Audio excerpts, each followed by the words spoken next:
You are now listening to the sound of sanity. This sound will continue for the duration of the program.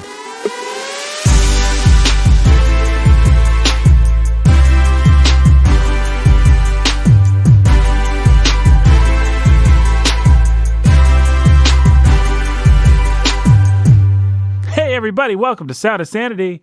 It's Nathan, humble, obedient, host. Those are 3 words that can be used to describe me, and often are, mostly by myself, but that's okay. I still think they're accurate.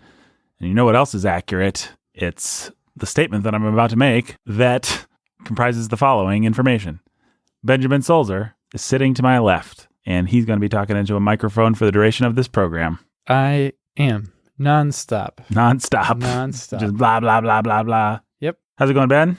It's pretty good, Nathan. How are you? I'm doing well. I'm excited to talk about episode today. I'm excited to talk about episode today.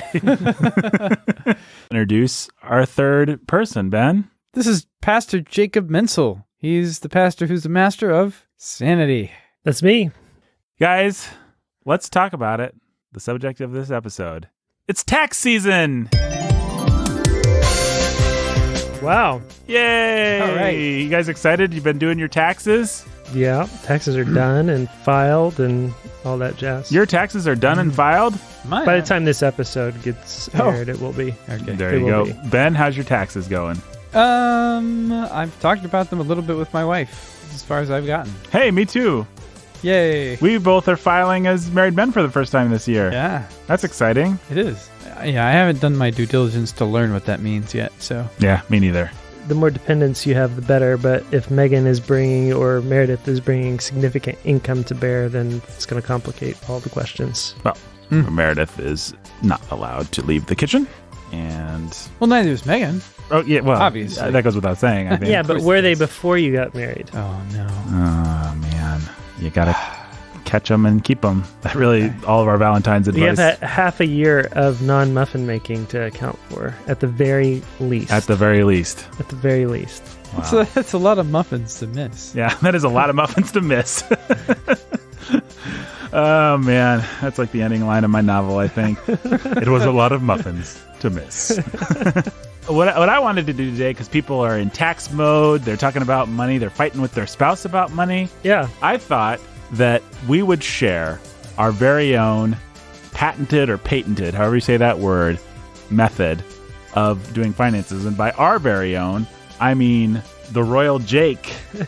Because Jake has this great method. It's basically like a lot of other methods, I'm sure he'll say. But I'm going to give him a ton of credit and embarrass him. It's Jake's method. And no one else can lay claim to being half as smart about money as Jake. And he constantly tells everyone That's true. that's true. No, Jake has a really cool method, and it's helped my marriage quite a bit. And it's basically a way of budgeting and keeping money between you and your spouse. I thought that it would be helpful to share it with our listeners. Normally, when I explain this, I do it in premarital counseling. I've got some pen and paper or my computer or something like that. So it's a little bit easier to do than on mic. In an oral medium. Yeah, but I'll give it a shot here. It's basically my version of the envelope system, but it's the envelope system for a digital age. Mm-hmm. So a lot of banks will allow you to create multiple accounts. Actually, while you're Very doing that, Jake, I simple realize I want to hear more about this, but let's take a break. And I think Lance is visiting the bank today. Lance Redford in Sanityville is visiting the bank, and I'm sure it'll be a productive, good trip. So let's give a listen to it. All right, just making a simple deposit today. Yes, sir. My day's been great, and this is going to be great too. So it's a simple, easy trip to the bank. Nothing's going to go wrong, just like nothing's gone wrong at all so far today. Well, Gary, look what the cat dragged in. I doubt cats lower themselves to mix with Lance Redford, Walter. One's a flea-bitten alley rover, and one's a cat, Gary. Oh, for Pete's sake, don't tell me y'all work at the bank too now. Negatory, Lance, he said sarcastically. We're just wearing these visors because we think they're awesome, Lance, he said sarcastically. Our wives make us put these on before we leave home, Lance, he said sarcastically. Let me just make a dang deposit. he said sincerely. Well, look at Mr. Moneybags, Gary. Raided your kid's piggy bank again, Lance. Strip club's not open this week again, Lance. Coke dealer out of town, Lance. Steal the money from an orphanage, Lance. Yeah, I stole it from an orphanage, he said sarcastically.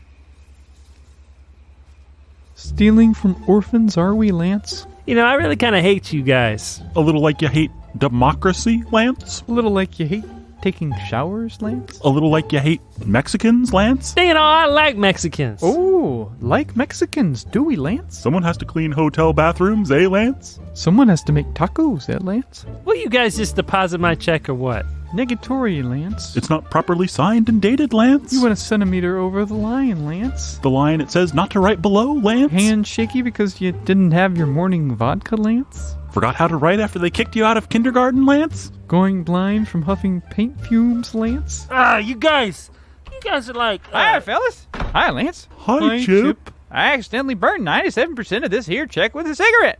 Can you cash these smoldering embers for the rest of my hand catches fire? Of course, Chip. You're our hero, Chip. Care for a sucker, Chip? Sure. Oh, Tootsie Pop. Pinnacle and summation of all hard candies mounted upon a stick. How about me? You want to give me a sucker? Your wife was a sucker when she married you, Lance. Fart, fart, fart, Lance. Oh, for Pete's sake. I said fart, fart, fart, Lance. Can you just give me... He said, fart, fart, fart, Lance. You know, who's your boss? Can Fart, I talk? fart, fart, Lance. I just want to get... Fart, fart, fart. Fart, fart, Fart, fart, fart, Lance. fart, fart. Say, this is fun. Fart, fart, fart. Oh, I give Fart, up. fart, fart, Fart, fart, fart, fart, fart, fart, fart, fart, fart, fart, fart, fart, fart, fart, fart, fart, fart, Lance. fart, fart, fart. Fart, fart. Welcome, everybody, to Jake's billing system. If you're familiar with the envelope system, Dave Ramsey or whoever promotes the envelope system, it's basically you get your check, you cash it out, and you divide everything up into envelopes. This is my envelope for groceries. This is my envelope for utilities. This is my envelope for whatever. And when the cash is out of the envelope, I can't spend any more on groceries because there's no more cash in my grocery envelope. This is basically like that, but it's a little bit simpler and it's all online. So you get direct deposit like a lot of people do, or deposit your check in the bank, and it could go into your main checking account. Then you have any number of other sub accounts that are savings accounts or whatever, things that you want to save for. So if you want to put aside $100 a month for a car or into a car fund so that you can replace your car or whatever, you just have an account for the car, and you have it set up so that, say your checks are deposited on the 1st, so on the, maybe give it some time, if there's a weekend issue, on the 5th, you have automatic withdrawals to all of these other accounts. Are you saving up for vacation? Are you saving up for a car? What do you need money for? So then it goes automatically to those accounts. Okay. A couple other things about this. There are annual expenses, things that hit once a year for each of us. Tuition for your kids if you've got them in private school, sports fees that are seasonal, license and registration fees.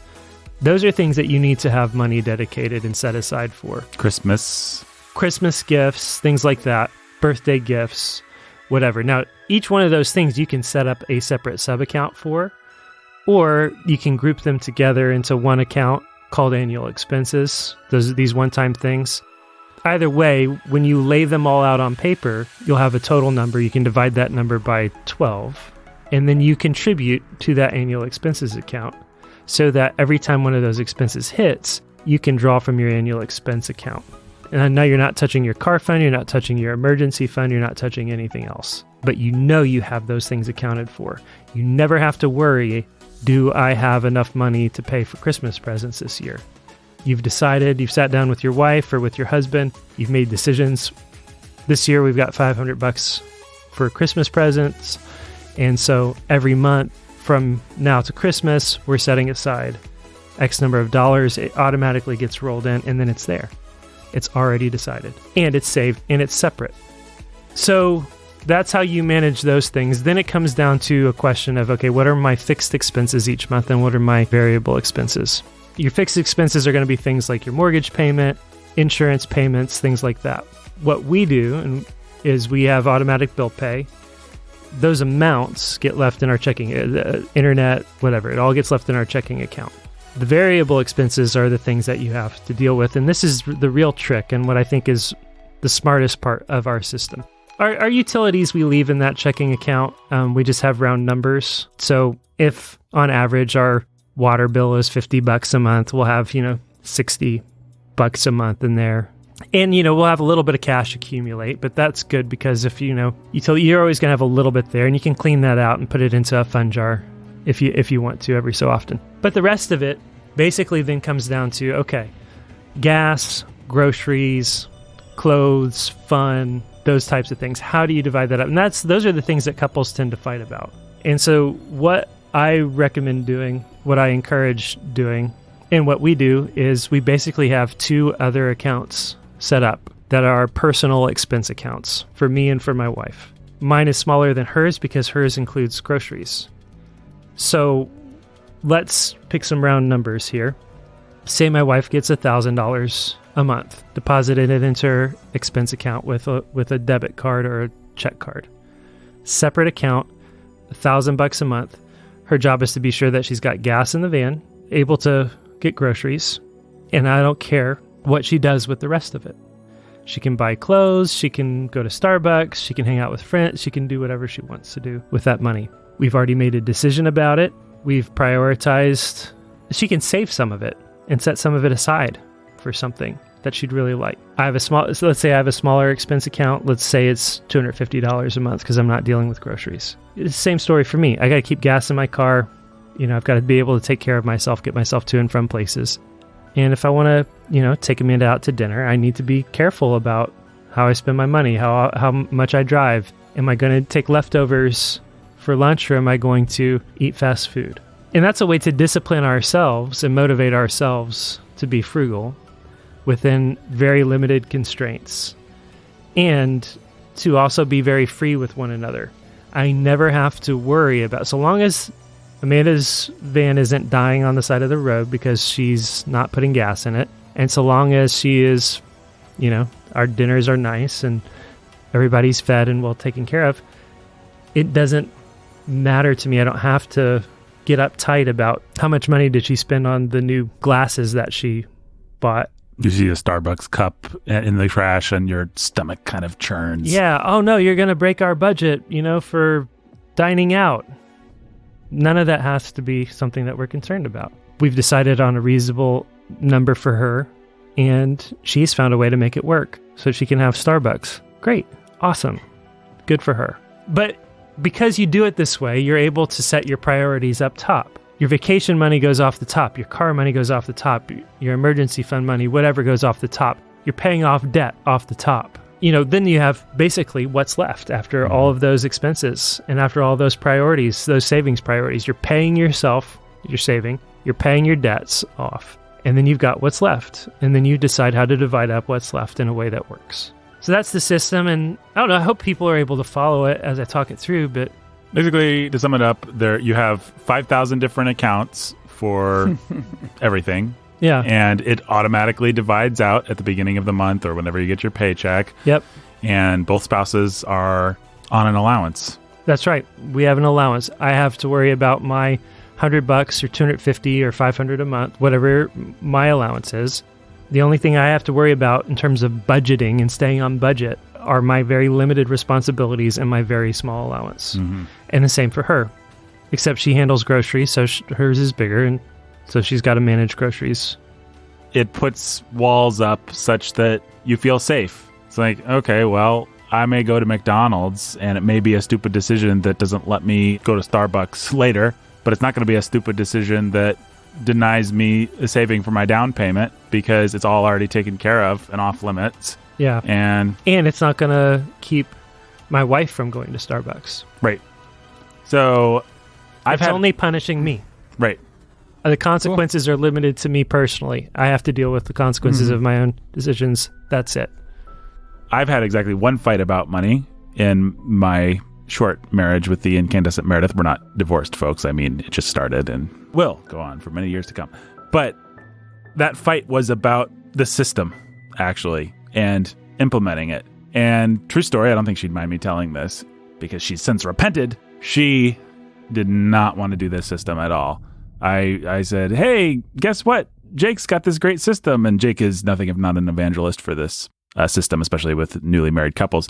And I explained it to her and she just said, no, like, you don't trust me. You don't think that we can work it out. You don't think that we can. This sounds really complicated and cumbersome, and you're going to open 9,000 savings accounts.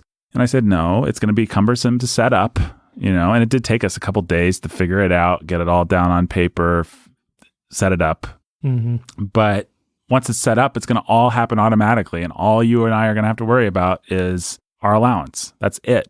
And she still didn't really see it. And it wouldn't be telling tales out of school, I guess, to say that was one of the things that I just put my foot down. I just got my way. Probably one of the early. This is just how it's going to be. This is just how it's going to be, baby. Things in our marriage. And she has since thanked me a million times for it. She just says like, wow, this is great. Like we had that one fight. And you've avoided 5,000 little fights over so many little things. Even big things like Christmas presents. Right. There never had to be, any of those little fights or microaggressions, as people like to call them, about. It's just like, she can come home with a new scarf and I'm big deal. I don't care. Cool. Pretty scarf. Yeah. I don't have to stress about, oh no, is she keeping us from getting that down payment together. Right. And I don't have to calculate in my mind before not stressing. It may be that there's no reason to stress, but I don't even have to take a second and be like, well, could you get a scarf? Yeah, I guess you could get a scarf. Hey, nice scarf. Instead, I could just be like, nice scarf, which is really nice. So you don't have to do it exactly Jake's way. No. I mean, I guess the what you really want to do is you want to sit down and make these kinds of decisions together and make as many decisions about your big priorities up front as you can. Mm-hmm. This is one way to do it that is really, I think, convenient and helpful. And I've taught this system to a lot of different people, and they've come up with their own creative variations of it. I know some people that they have an account for absolutely every single thing. Like it's just the Christmas fund, and then it's the birthday fund. They don't do the annual expense account where they throw it all in to there, and then when they have one of those expenses hit, they pull from it. No, they have the Christmas fund, they have the tuition fund, they have the books fund, they have the baseball fund, they have the soccer fund, they have the... We're not that hyper detailed, but we're detailed. We're detailed, yeah. I use the You Need a Budget app, which is not about creating accounts. I mean, you could actually use Jake's method with the app, but it's about making virtual... Kind of like having virtual envelopes. Yeah, there are a lot of... So this is... Mint. Mint does this. There are a lot of options out there that do this sort of thing.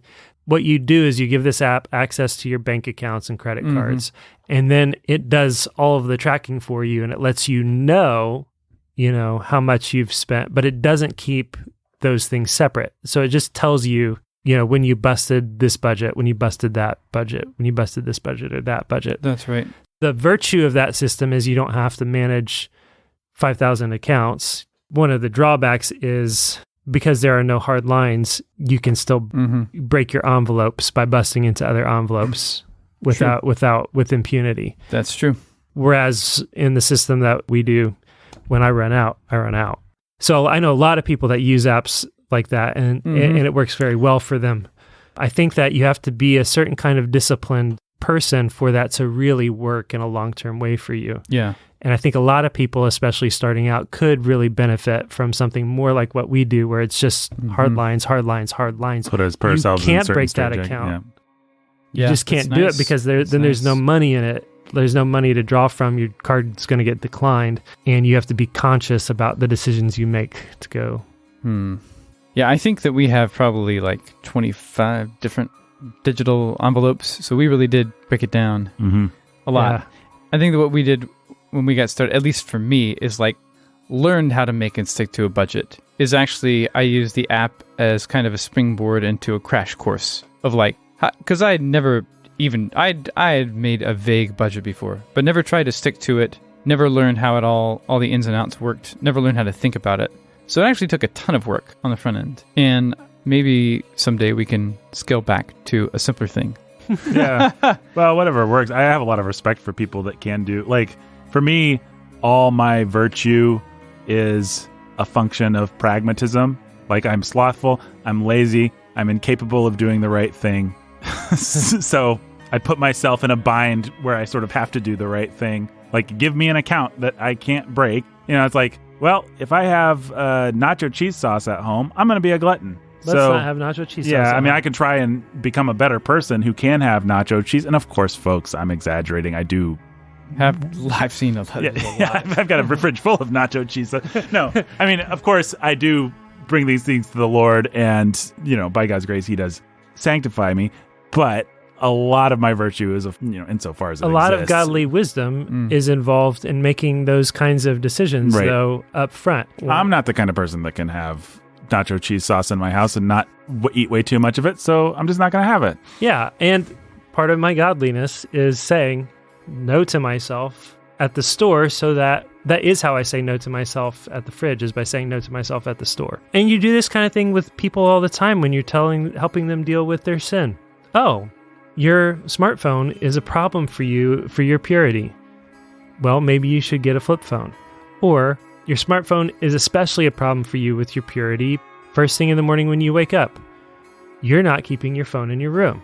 All the things that we can do to discipline ourselves. There was a period of my life as a young man where I felt guilty about every one of those decisions. Like, I guess I'm not really sanctified because I just can't have the internet right now. I guess I'm not really sanctified because if I take that path past all the hot college girls, then I will have impure thoughts. I guess I'm not really sanctified because I can't just have food in the house. I have to have good food in the But a large part of sanctification is just having the maturity to make those decisions up front. The Bible says flee impurity. It doesn't say stand strong against it. The fleeing involves a whole lot of pragmatic, practical wisdom. For lack of a better word. Yeah. And that same kind of pragmatic, practical wisdom can be applied to things like budget. I am the kind of guy who can sit down and come up with a detailed system, but I am not the kind of guy who's going to follow it.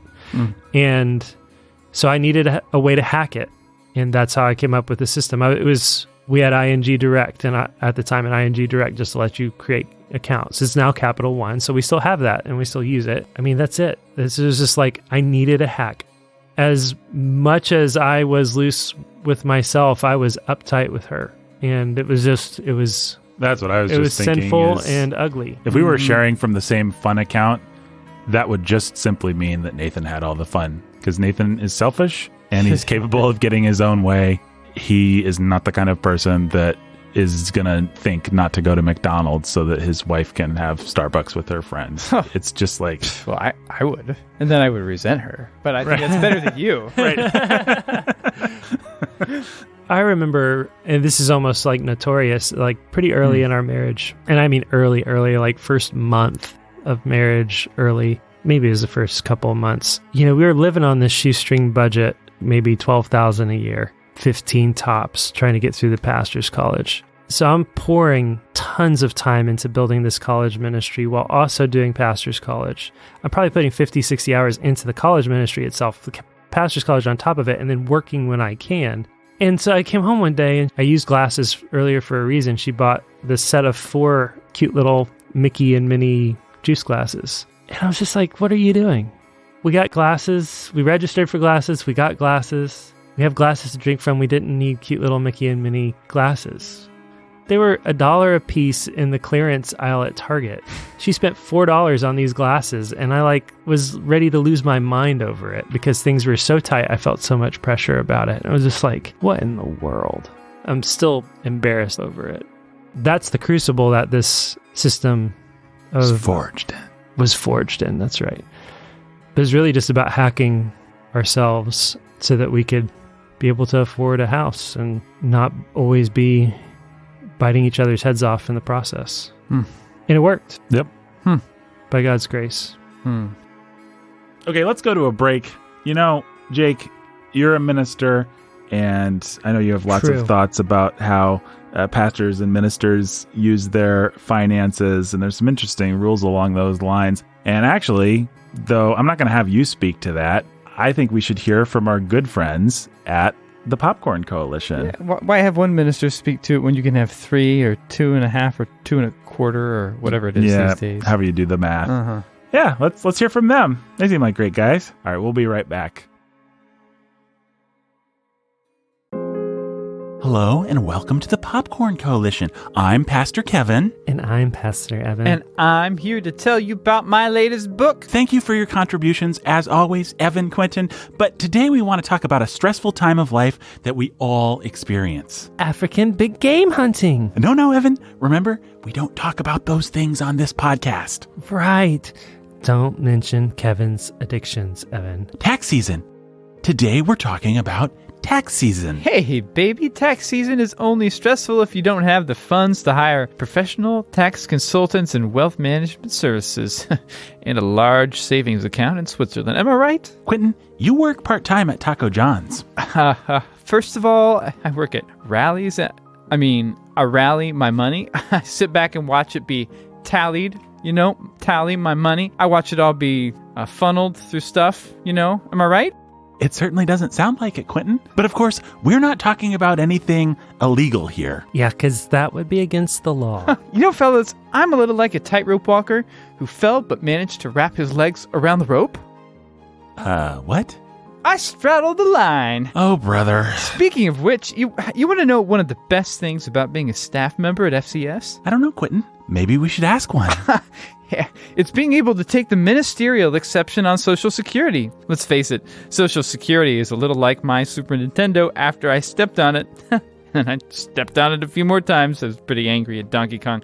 It's a broken system. I had to step on it a lot of times. Oh, for Pete's sake. But pastors, ministers, they just get to say no. It's pretty great. They can take an exception to Social Security whenever they want. My favorite thing about tax is that you can use them to hang pictures. No, Evan, we're talking about tax as in the compulsory contribution that we all make to government income. In that case, the tax code specifies that in order for a minister to take the Social Security exception, he must have a legitimate conscientious objection related specifically to his calling as a minister. Well, Evan, actually there are two schools of thought on that one. Right. The legal, ethical one, and also the other one. Well, now, Ev, actually there are lots of reasons to object to Social Security. I myself may have one. Wow, Kevin, I had no idea you'd taken a vow of poverty.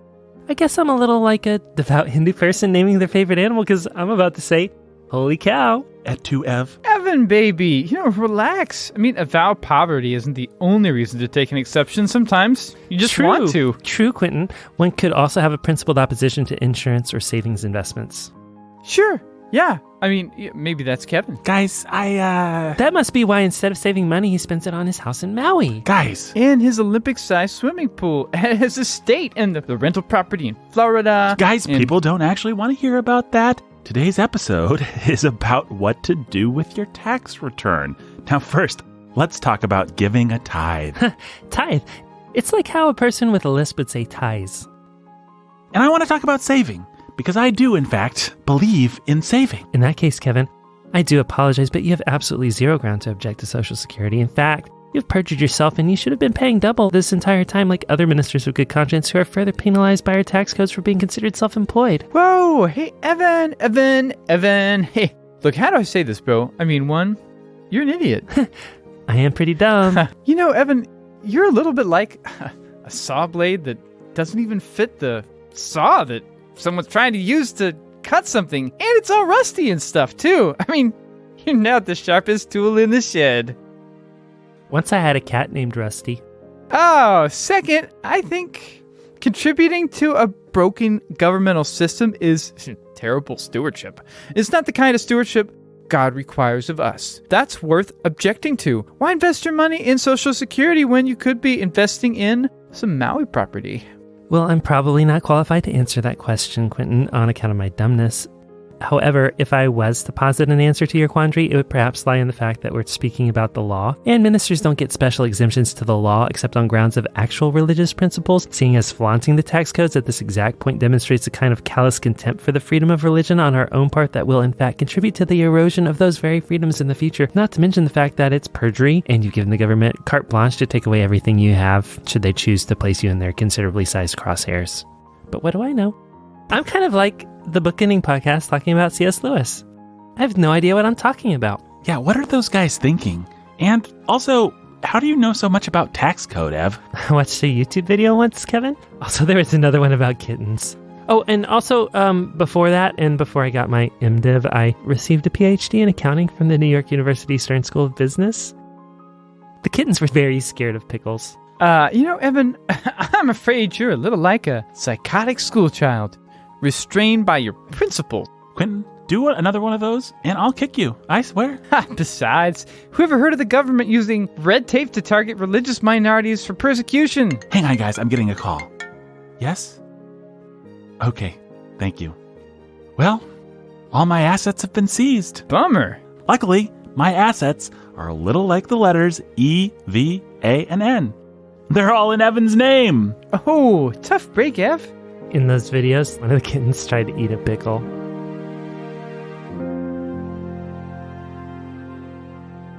And we're back. By the way, one Jake Menzel may or may not have some feelings about No. the I ministerial didn't write that. exception. Come on. All right, let's keep talking about this. Oh my goodness. Oh my stars. Oh my stripes and bars.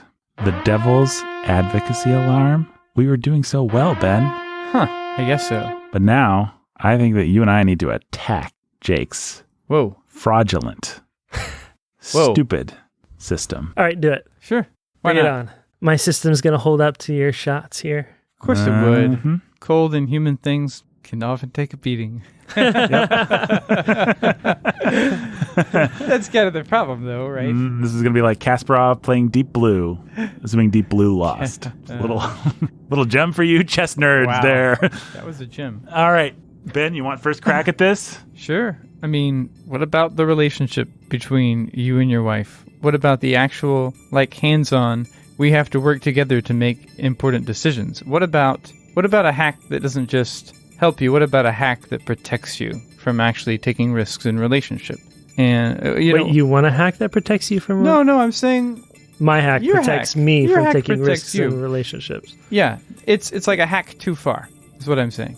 What it sounds like to me, Jake, is you actually just one might accuse you of not wanting to have any conflict with your wife, not wanting to discipline yourself, certainly not wanting to discipline her, and so you come up with a way to mechanize the process and avoid all the good work that God has for you. Okay. How to address that kind of criticism. One, I don't think that there is any virtue in fighting about every tiny financial decision that needs to be made, every single purchase. I think that there is virtue in working together to come up with a budget and what your priorities are and how those things work out, which is what my system is built on. So the first thing I want to say is, no, you're still having to work these things out, but you're working out the things that matter instead of fighting over the little things that don't matter all the time, like Mickey Mouse glasses. $1 Mickey Mouse glasses from Target aren't the issue when you have those kinds of fights. Let me give you another way not to fight about Mickey Mouse glasses. Don't be selfish. Yeah, but who's being selfish? And how do you make that determination? Is how you build a good marriage, by fighting these things out, by figuring them out. Well, yeah, I mean, when do you have that fight with your own selfishness, and when does your wife get to help you confront it? Sounds like what you actually want to do is not live by faith. Well, sure, there's a degree of truth to that, but it's sort of like Jesus tells people to live by faith. He also tells them to count the cost of what it means to be a disciple. Living by faith doesn't preclude being wise and discerning about what it means to live by faith practically. But you're supposed to count the cost and then do it. Like, the idea isn't count the cost and then decide not to come after me. Yeah, but that's, I mean, what does that have to do with anything? Does my system allow you to avoid a lot of conflict?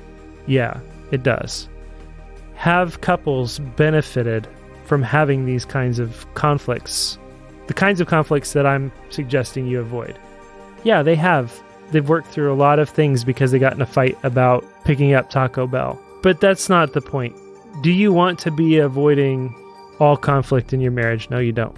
You have to learn how to work through conflict together, and you have to learn how to work through it in a healthy way. Part of learning how to work through conflict in a healthy way, though, is setting up boundaries in places that are smart and practical. Sure, wouldn't it be great if you and your wife could do the dishes together as a team? Yeah, why shouldn't you be able to do the dishes together as a team? No reason that you shouldn't. Any number of people should be able to put their hands together, their heads together, and get some work done together, and it should be sweet and fun. And yet, some couples have wildly different standards and ideas for how the dishes should be done.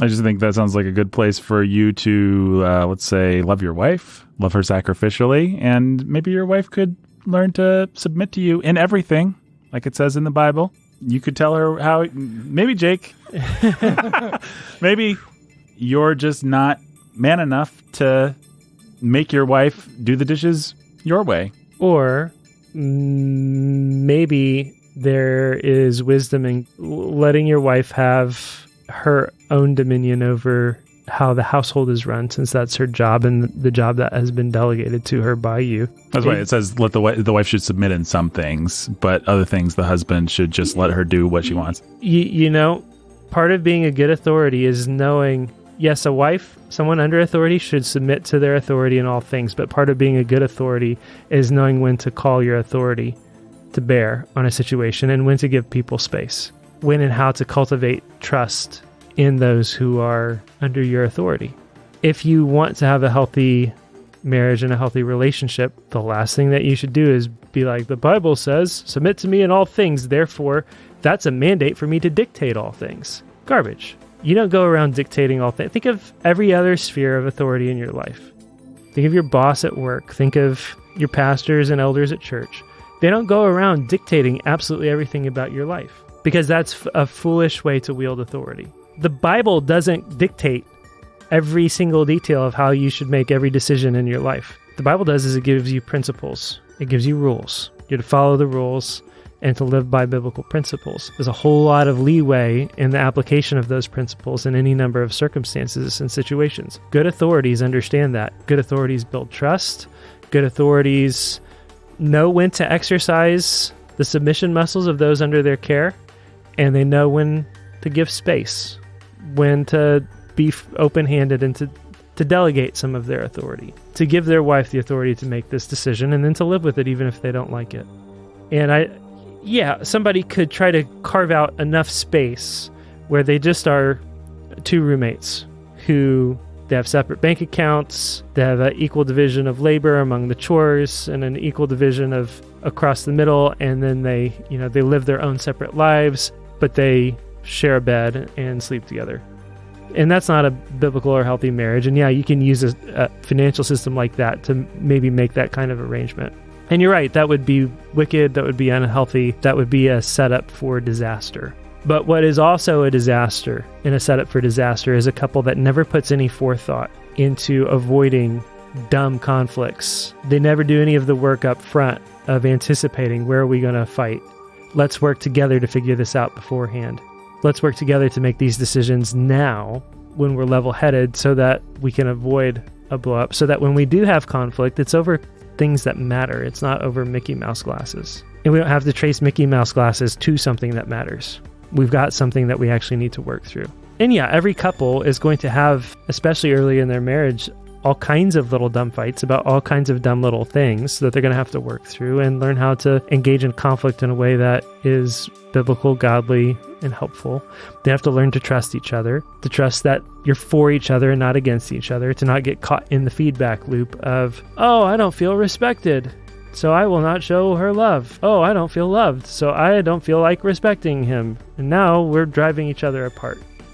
Good marriages involve a lot of willingness to face down the right kinds of conflicts and deal with them well, and also a willingness to be very practical and pragmatic about all kinds of places where there might be unnecessary conflict. And to deal with those kinds of things up front. If I can step out of my devil role now, I always appreciated the teachers in high school who established their authority up front. You would often observe teachers actually be very intentional about being mean the first day so that everybody knew they couldn't talk, they couldn't pass notes, they couldn't throw airplanes, whatever it was. And this teacher demanded their respect. And then those teachers, inevitably, their classrooms felt safe. You could be pretty chillaxed, and they weren't tyrants. They just basically exercised their authority up front such that there was no mistaking it. And the worst kind of teacher was the teacher, I'm chill, whatever. And then the class has no discipline, and then eventually the teacher gets fed up and loses their mind on everyone. Right, and they end up giving the most unjust discipline of any teacher. Yep. In the example of my marriage, I'm sorry to have to use myself as a good example, folks, but it's just a handy one right now. I did actually exercise my disciplinary authority up front at the very beginning, and it's saved me a lot of hassle after that. Like, so it wasn't like I'm going to set up this spineless system so I never have to fight you. It's, in my particular case, it was, we are going to have a fight. Fight's going to be, this is the system. Right. We had the fight. whole point of this is, I know that if I have this fight and we have this fight, we're going to have a whole lot of peace down the road because of it. We're going to reap the fruit of this for a long time. That's just called good strategy, I think. That's all that is. It's not abdicating authority. It's not being a wimp. It's just wisdom. It's wisdom. That's all I wanted to say. I mean, could we give the devil that... There's a danger on that side? There's a danger on that side. Absolutely. I give the devil that. I've definitely... Listen, I'm the kind of person that came up with that kind of solution. That's because I am the kind of person that is really good at coming up with solutions to problems in such a way as to avoid the maximum amount of conflict. Mm-hmm. Is there a drawback to that? Yeah. If all my life is setting things up and arranging and controlling things in such a way as to avoid conflict, then I'm going to escape a lot of unnecessary conflict, but I'm also going to avoid some necessary healthy conflict. Mm-hmm. And yeah, that's a danger for anybody. And yeah, I've fallen into that trap. Lots of people have and do. But there's nothing wrong with being smart about it. There's nothing wrong with being smart about it. There's nothing wrong with being wise up front. You just have to be aware of yourself and of your tendencies. And then you've got to not be... Guess what? No conflict can be avoided indefinitely. It will come. Mm-hmm. You're going to deal with it up front, or you're going to deal with it in the end. You know, it's a matter of choosing your battles wisely, and then not running, not being afraid when they come. Well, and the other thing I might add is, just as kind of a side note, there may well be the battle of the 4 Mickey Mouse glasses, because the 4 Mickey Mouse glasses actually represent something bigger, and you have to be wise. You know, it may be like, you've never submitted to me about anything, and that is symbolized by the way we do the dishes or something. Like, right. There may be a place to put your foot down about something seemingly small. But yeah, but you got to do the work of tracing it back to the big deal. Right. Even in the system that I've laid out, you know, at a certain point, Meredith's been like, I need so much money for groceries and et cetera, et cetera, et cetera. And then every day she's coming home with a new scarf. Like, actually, your money was for, and we're eating beans. You're eating ramen. Ramen, yeah. Right, like that's not how the system works, honey. That's not how what we agree. You know, right? Every system's going to be subject to abuse. Is the point? Right. Like you've got to be on the same page. You actually have to work through these things together in order for it to work. Amen. Yep. Happy tax season, everybody. Well, okay, I'll take it.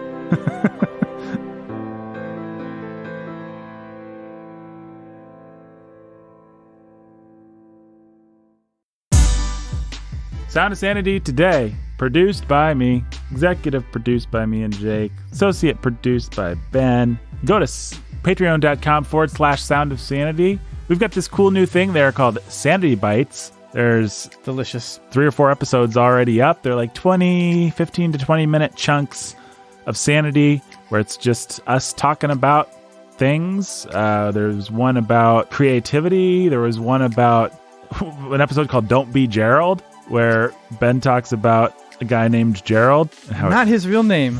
A very poor pursuer of women. A very poor pursuer of women. And if you want to learn how not to be like Gerald, you listen to that episode. There's also one about... What do you say to a perfect woman who doesn't have a husband yet? Yes. Right. For all you perfect women who don't have husbands, you'll want to be behind the paywall. Hey, until next time, folks. Stay sane.